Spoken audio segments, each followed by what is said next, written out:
గర్భం వచ్చిన ఆడవారిలో మొదటి నెలలో వికారాలు వాంతులు ఎక్కువ ఉంటాయి. దీనికి కారణం ప్లాజెంటా నుంచి విడుదలయ్యే హెచ్సిజి అనే హార్మోన్ అధికంగా ఉత్పత్తి అవ్వటం వల్ల పొట్టలో యాసిడ్ను ఉత్పత్తి చేసే కణాలు స్టిమ్యులేట్ అయ్యి ఎక్కువ యాసిడ్ని సిక్రియేట్ చేస్తాయి అన్నమాట.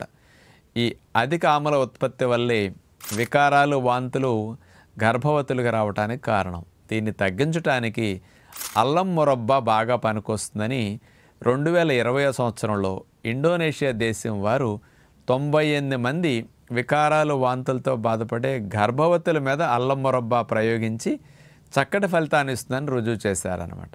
కాబట్టి గర్భవతుల అల్లం మురబ్బాని చక్కగా అంత మొక్కను గనక రోజు ఉదయం పూట పరగడుపున తీసుకోగలిగితే ఉదయం పూట అనిపించే వికారం వాంతుల సమస్యని సహజంగా తగ్గించుకోవటానికి ఇది బాగా ఉపయోగపడుతుందని రుజువైంది.